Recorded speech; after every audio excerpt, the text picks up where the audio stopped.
Right guys, today I'm going to do some actual nail art for you. So these are my Bucciarati nails that I did based on the JoJos Bizarre Adventure anime. This is for my lovely client Velvet Lavender. You should check her out on Instagram if you can. She's a goth queen. So I've already gone ahead and set up myself some white overlays because she's got quite long nails as it is. So these are just overlays, just done on white acrylic and buffed. So I'm going ahead, and what I do first is I'm using acrylic paint watered down, and I'm using a fine art brush, and I'm going to lay in the pattern for the zipper, which is part of this particular character's thing. So it's going to be a zipper with like a black hole in the middle, and all of the nails are going to be covered in black dots with little lines coming off them, which is his like outfit. So I'm just going ahead and popping the dots on this one. What I normally do is I lay down a base colour and then work the details on top. So I start with the simple shapes and then work the details on. So I've put down the yellow layer for my zipper, and then I'll go back in and add the shadows and the highlights and then the outline and so on and so forth. Now I'm laying out the dots. Now I'm trying to do these in an even grid. So what I'm doing when I'm choosing where to place one, I put one down first, then I go diagonally straight across, and then the next dot that I put down is directly below the first one, and then the next one's to the left of the one that I put on the diagonal, but making sure that I'm lining that up diagonally as well with the top one and so forth. So I'm making sure that every time I put a dot down, it's in a line with all four of the dots that are already there, you know. So that way you get like a nice even grid instead of it looking a bit of a mess. And then I'll go back in with my tiny brush and add the little lines underneath.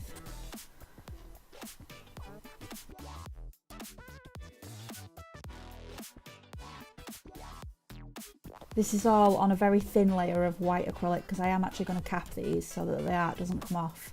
I do find if you're doing acrylic painting that for some reason the top coat can peel quite easily, especially if you get it all around the edges and whatnot. So I decided to try and do it with acrylic, and they absolutely lasted perfection. They lasted the entire time. I even infilled these and they still lasted. It's perfect. So I'm coming back to this zipper now, and I'm adding in some shadow. He's got like a sort of like a divot in the middle of it, and a line down the main handle of the zipper. And I'm just adding some detail on the body of the zipper. I'll add the teeth and everything at the end.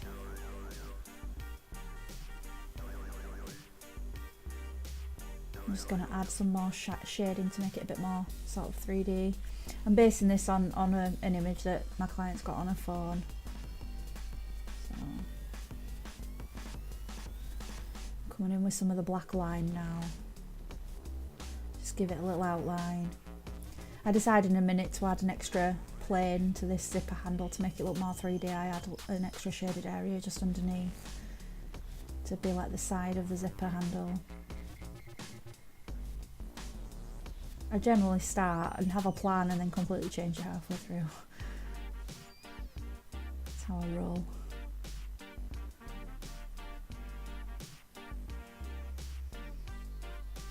Yeah, I'm going to try and do more videos based on art, you know, based on nail art more than anything else, because that's where my expertise really lies.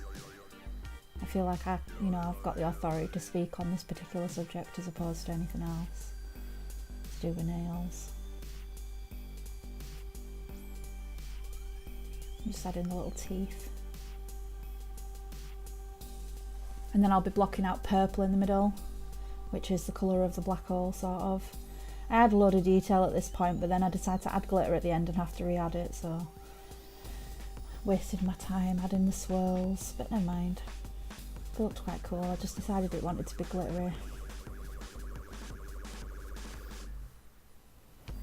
I'm adding just enough water to my paint to make it flow because I want it to stay opaque, but it does need to be thinned, otherwise you just can't work with it. If you are struggling doing acrylic paint and you're finding it's just like it just does not flow, then just add a tiny bit of water. You really need to add some water. as long as you've got decent quality. You know, they don't have to be nail art or anything like that. You can use actual acrylic paint.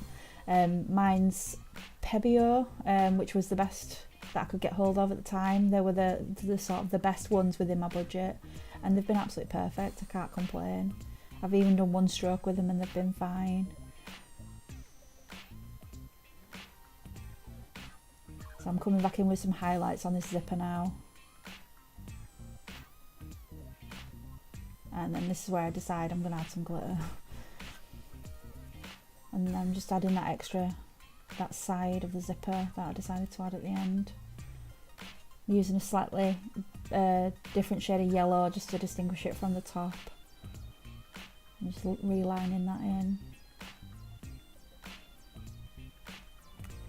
If you struggle doing really fine lines, like even I struggle doing fine lines, what I do is I generally blob on my black line, and if it's too thick, I'll go back in with the yellow, you know, the colour next to it, and sort of crisp it up by covering the edge.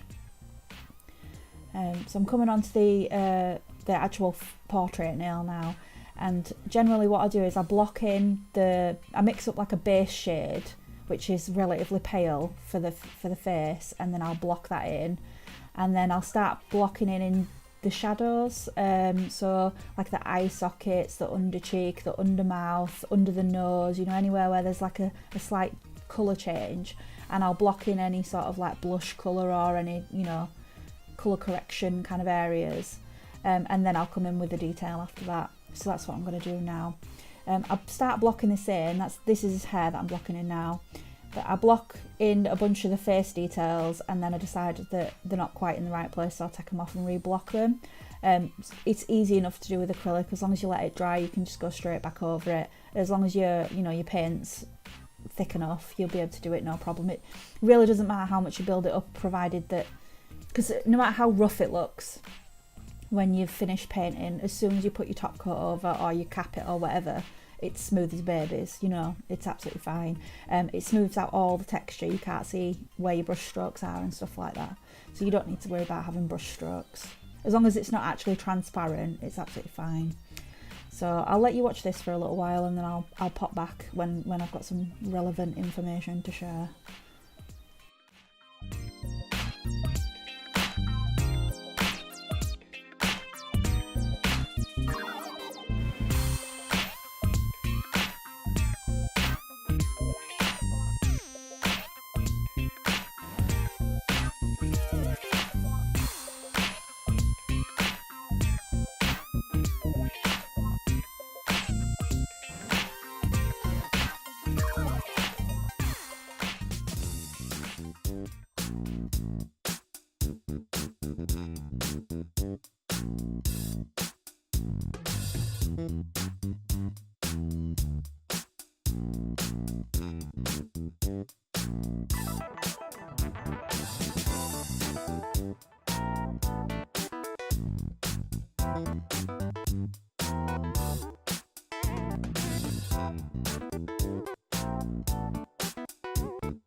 This is where I decided it wasn't correct and I were going to start again. I think I'd put all the shading slightly too low, and once I got his eyebrows on I could tell that it was too low, so you can basically just rub out by going over it basically. It's really easy just to cover it, and you've just got to wait for it to dry before you can carry on working, otherwise you'll end up taking it off. So what I do, the reason this is why I'm doing the lines on his hair now, just to let the skin dry, but the reason that I do the blocking in is obviously you need to get that colour on there anyway, but I also use it to sort of block out the proportions, so I can make sure that the proportions are correct before I put any detail on and waste my time, because there's nothing worse than, you know, taking ages doing an eye or doing, you know, both eyes and then realising that they're halfway down his head and it's way too low, you know, or you've not left yourself enough room to do, you know, whatever else you need to do on the picture. Because I used to do that a lot when I was younger.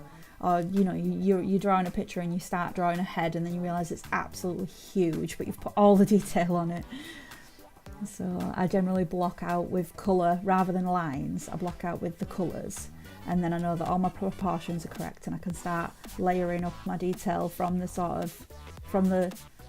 back to the front, if that makes sense. From the base to the detail on top. But you'll see that as I go through. So I'm just going to re-block this now. I'm just brightening up that neck a little bit because he's got like a white collar on.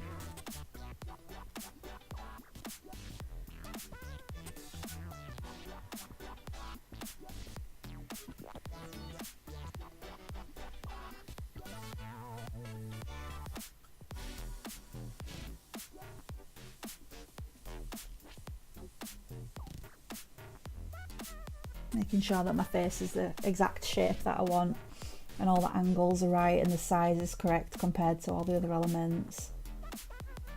I'm just really blocking in all the shading now, slightly higher than it was previously. You've just got to constantly picture it in your mind, like picture it with the details on even though they don't exist yet.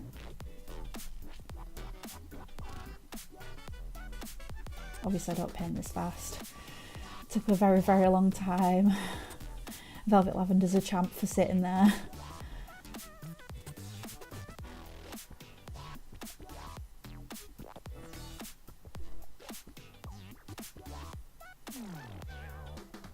So yeah, I'm just laying out all the features so that I know that my proportions are correct before I start adding a bunch of detail.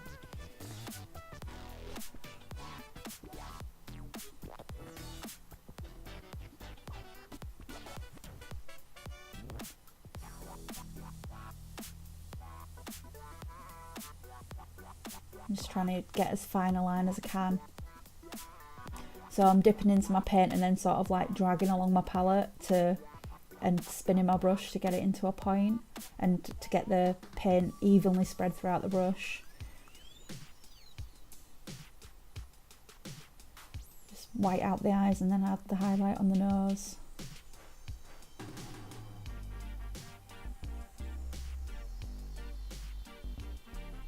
I use the whitening out of the eyes to refine the line as well. So kind of like pick an edge.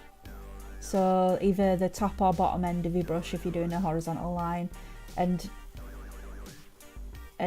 use that as the line, the very edge of your brush, and then anything that's below that or above it you can use another colour to sort of like erase it so you can thin it out. It's a really, really good way, especially if you don't have the best brush. I mean, this brush is great. I think it's a 0003 from Nail Nails, or 0001, because it's the shortest one that they do, from Nail Nails. And it's a really, really nice brush. It's really super fine. It comes to a really nice point. But you can actually get away with a slightly bigger brush. It's just obviously it's easier with a small one, as long as you're happy to re-block each line in with the colours on either side.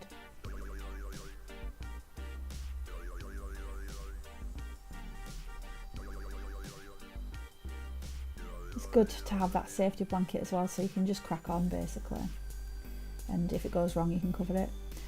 So just while I wait for a bit of this, the eyes to dry and whatnot, I'm just going to finish off popping the dots on this hand as well, because it's very difficult to work over wet paint if you're trying to change the colour. You need to actually let it dry. So I'm just doing the same, I'm just trying to make it into a cohesive grid. I've just got a little bit of top coat now on this one. I've not cured it, I'm just going to pop some glitter over the top. And then I've cured it. So this is when I decided that obviously I've covered up all my work because I put too much glitter on. So the mouth is very difficult to do because it is so tiny, so I use that blocking technique. So I kind of just draw the mouth on, don't worry about it, and I can re-block around it with the flesh tone.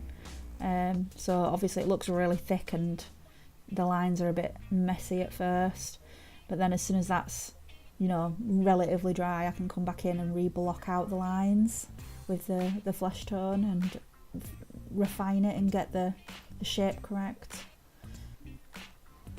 which is makes life easier. Just put my outline on the chin.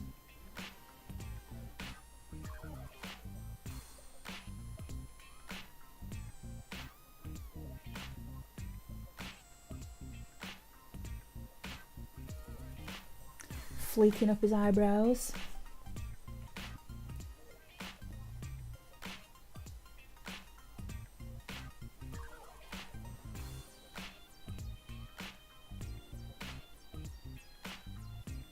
I suppose it's the same principle that makeup artists use when they're doing like eyebrows and lips. You know, you put your lipstick on and then you go back around your lips with concealer to refine the line. It's very similar. I'm just adding in the tiny little sketchy details now because this is based on a, you know, the manga art, not the actual anime. So it's got slightly more detail than the anime does. So I'm just adding some of those in. Just blocking out that lip, refining those lines. I'll dot on some eyelashes in a second.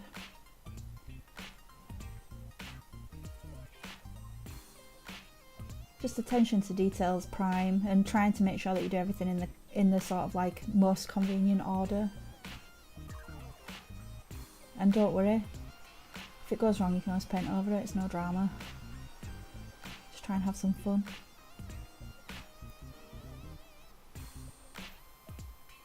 He's got a little zipper on his collar which I'm just adding in as well.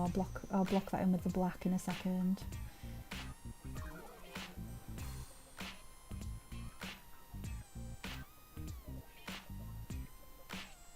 I'm just refining at this point.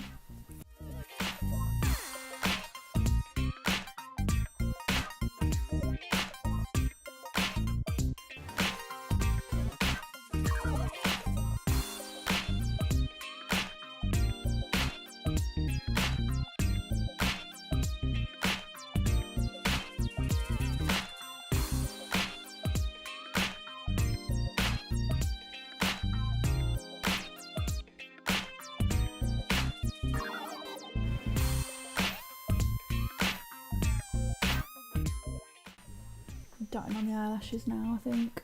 Yeah, I'm just trying to use the very, very tip of my brush.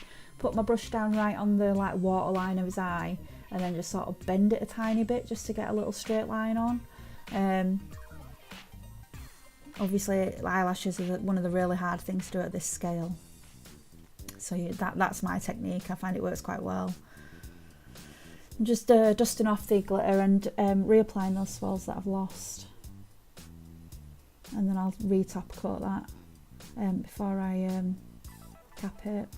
Just added in the pupils and the highlights to that eye. And then what I'm going to do is I'm going to top coat all of these. I think I leave, no, yeah, I top coat all of them and then I cap them. And then when I'm filing, I take one of the dots off by mistake because I filed through. So I reapplied it in acrylic paint and then recapped, and it didn't smudge at all, so it was absolutely unnecessary to do the top coat. Like, I've done it since with no top coat at all, even with the full portrait, and it was absolutely fine capped in acrylic. The only thing you need to do is make sure that the acrylic can touch the actual acrylic powder and liquid can touch powder and liquid all up, you know, all around the edge. So With the portrait nail, I just took a file and just very, very lightly filed just the very, very, very edge of the nail to make sure that there was an area that could, you know, where the acrylic could attach to acrylic and not to paint, to ensure that I didn't get any peeling. But yeah, like I say, I do top coat in this set, but it's not necessary. It doesn't smudge the paint or anything like that. As long as you don't work too wet and you're not rubbing it with just monomer, it'll be absolutely fine. If you want, you know, if you want the top coat for security, that works perfect as well. I didn't get any peeling whatsoever. You just still need to do the filing around the edges, so around the cuticle and around the free edge. And just obviously be very careful when you're shaping, you don't want to go through.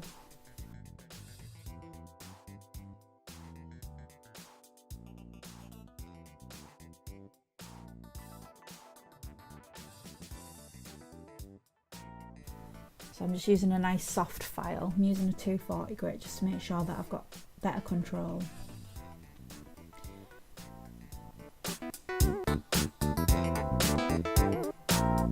Nice top coat.